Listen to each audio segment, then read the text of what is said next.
stuff. A stupid argument, nothing specific. No one knows how to push your buttons better than those you're close to.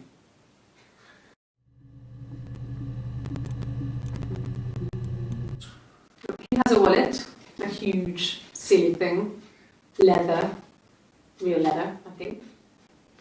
He packs it full of stuff, business cards, receipts, lottery tickets. He always carries it in his back pocket. I think that's why he's got a bad back. He sets the discs. I haven't seen it, so he must have it on him.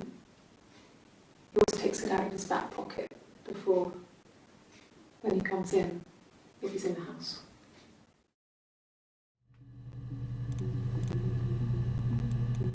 Sure, I think. I do all the bills and paperwork and handle all the money stuff, so it should be easy for me to find. Do you want them dropped off to you?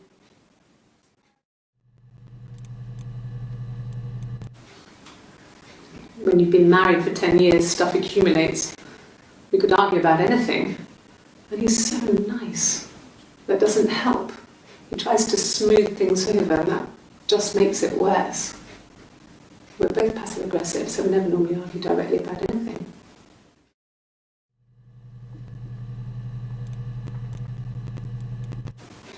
The bruise. I have a really fast metabolism, so stuff like that just comes and goes. I don't know if there's much more that I can tell you that I haven't already told the other policemen. I found the body.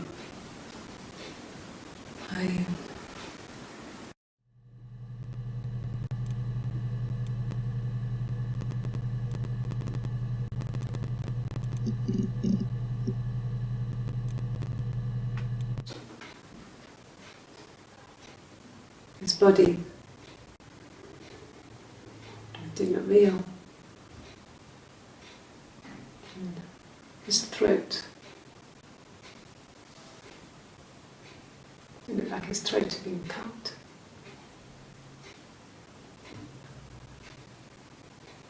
And I didn't see his glasses. There's these thick glasses.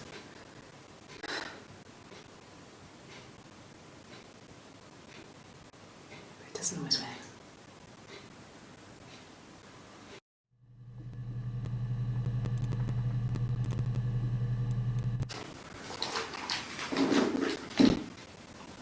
On his throat.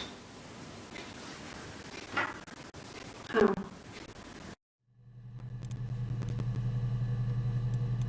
Like I said before, it was 3, something like that. I walked in, saw Simon. He was on the floor of the living room. His throat had been cut. There was a lot of blood.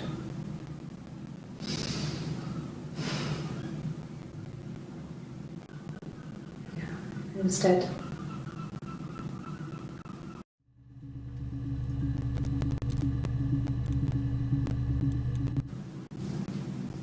Her story is that she'd waited for him to come back.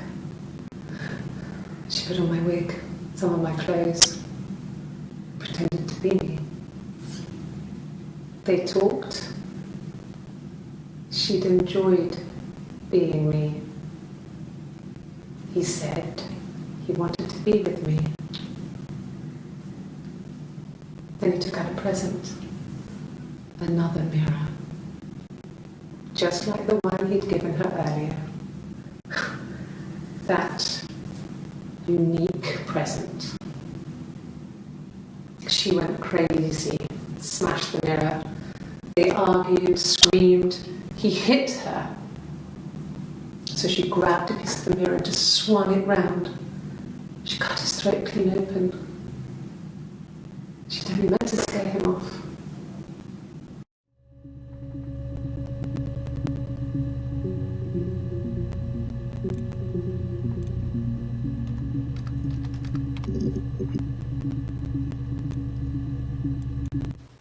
He was wearing a shirt, with a blue turtleneck shirt and jeans.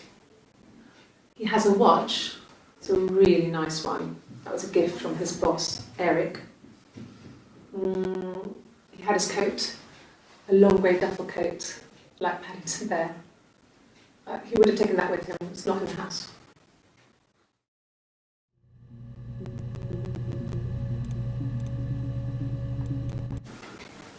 I guess you could call it that, but we were both happy to get married. It was a beautiful wedding.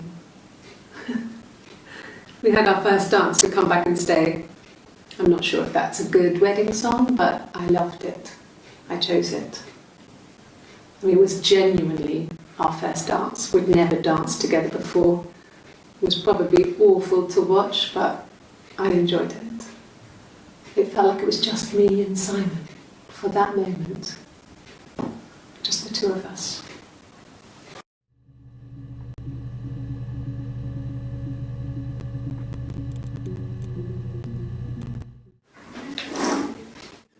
Yeah, that's Simon's watch. It was a gift from Eric. He got it this year. It was a wedding anniversary gift. Steel. It would have been Diane who chose it. She has really nice taste. That time, you must eliminate me. I was in Glasgow then.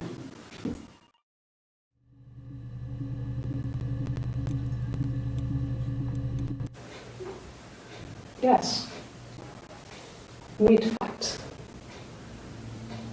We fought on the beach once and I held Eve's head underwater. There was no one else around. It was at the far end of the beach. And I held her head under and I kept it under. And for a moment, I just wanted to kill her and watch her drown. But that was it. It was just a moment. We made up afterwards. It was a love-hate relationship.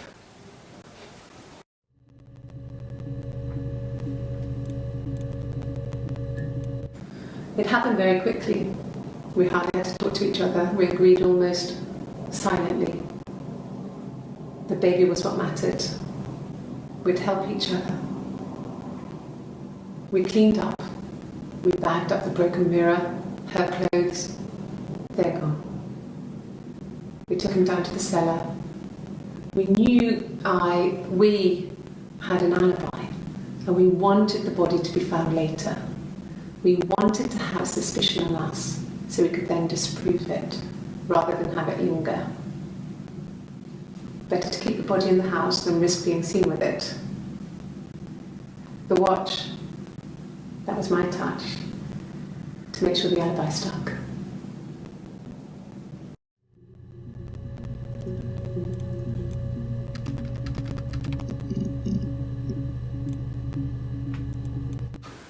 When will the police let me back in the house?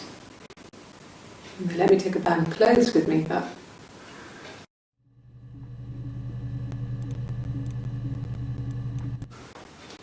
Look, on his clothes, that would make sense. He made it, by hand. I mean, he brushes the silver onto the glass.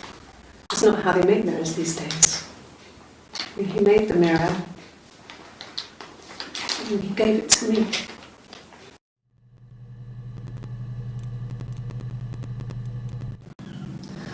Hannah was so smitten with Simon. She started getting jealous, didn't want to share. Even the first date, we went to see Tom Cruise at the Old Odeon. We both went, kept changing places in the toilet. We only had one best dress, so we had to keep swapping clothes. Must have thought we had terrible bladder problems. The next date, it was my turn. At the end, I let him kiss me, but that was it. We didn't want another Carl on our hands, and the Ouija board had said to hold back. After that, it was Hannah's turn, and she slept with him. Broke the rules. Deliberately broke the rules. She wanted to be the first to sleep with him. I mean, that's when she got pregnant. From that one time.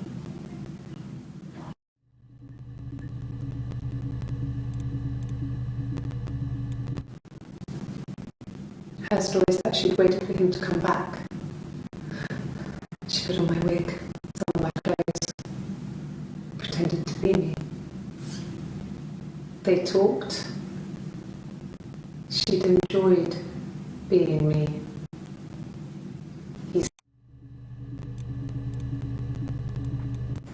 It happened very quickly. We hardly had to talk to each other. We agreed almost silently. The baby was what mattered. We'd help each other. We cleaned up. We bagged up the broken mirror, her clothes. They're gone. We took him down to the cellar. We knew we had an alibi, and we wanted the body to be found later. We wanted to have suspicion on us, so we could then disprove it.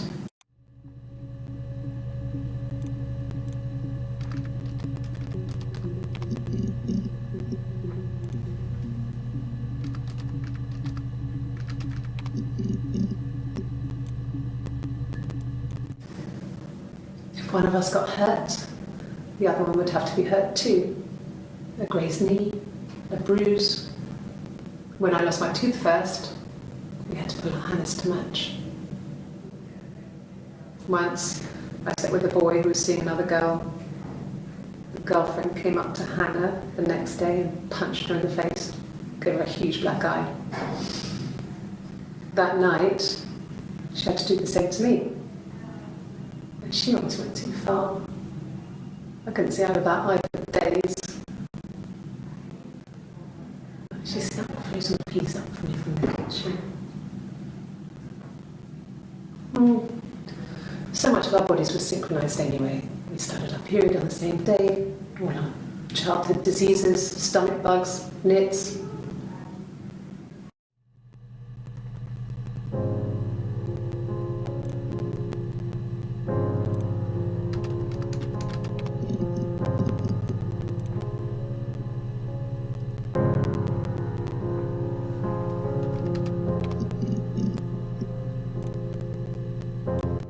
Yes, that would be in his wallet. It's a Visa, a silver one. He doesn't like to spend money he doesn't have, so he usually pays with cash, but Eric convinced him to get one.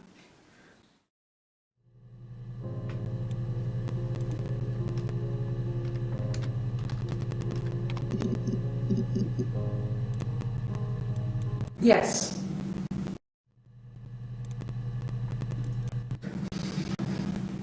Yes.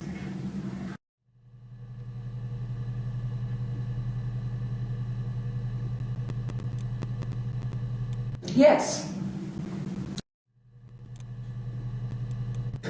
Yes.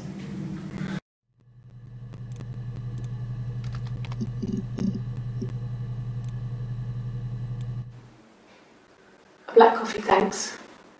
No sugar. Sweet enough as it is.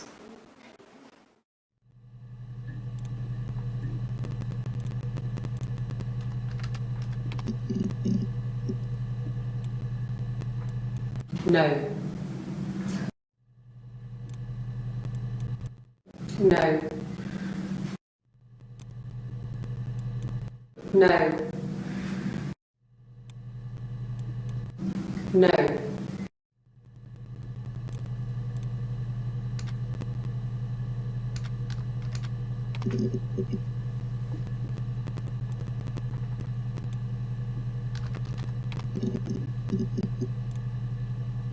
Yes. I always pull it shut and then lock the bigger lock with the key.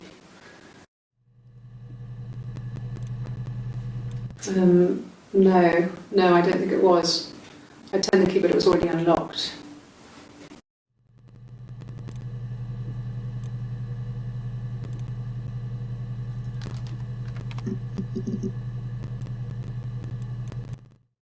Yeah, I had to let myself in. The door locks if it swings too.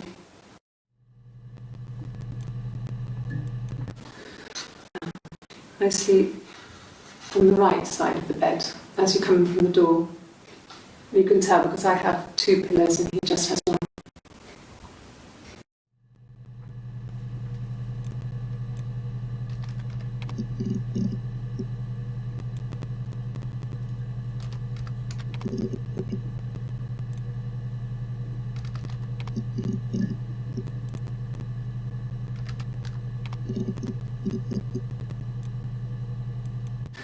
Could I have a cup of tea?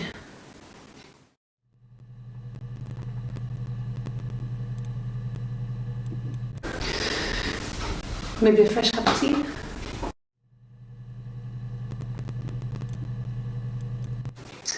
A cup of tea would be good, thanks. Just 1 sugar.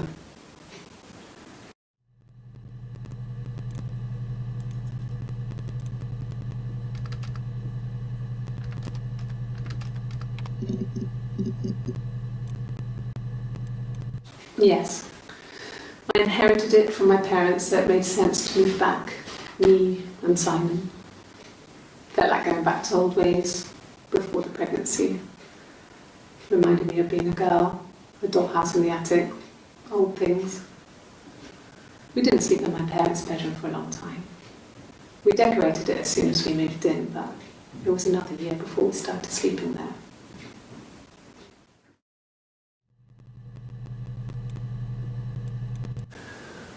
That can't be right. In the bedroom.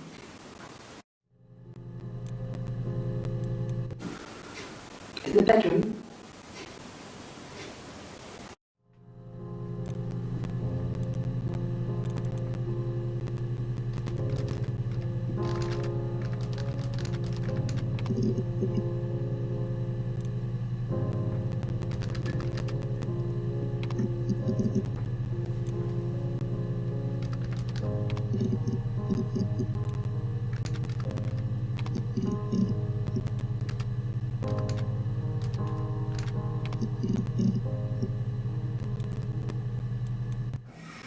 Simon and Eric arguing?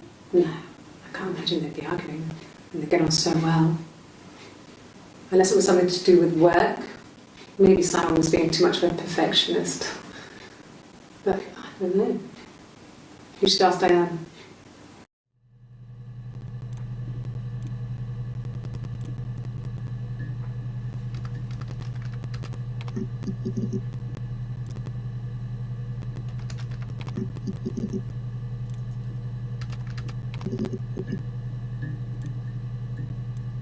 Yeah. I've been round to Doug and Eleanor's and they're very worried. I feel sorry for them.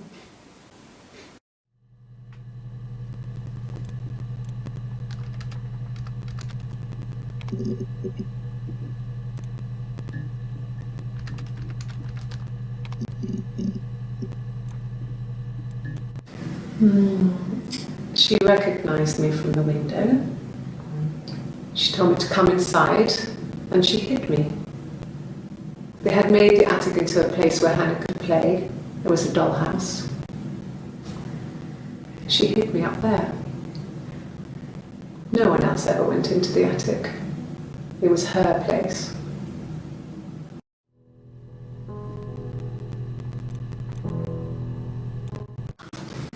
The legal stuff was completed very quickly.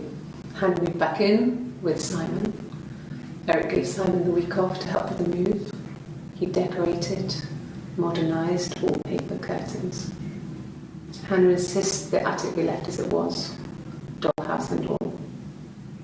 Simon never went up there.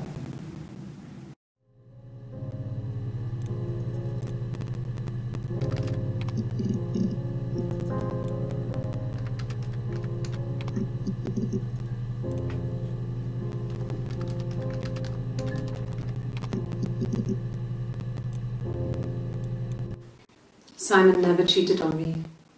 He was devoted to me, and I was devoted to him. Nothing in life is easy. We were good to each other. Life isn't a fairy tale. You do what you can.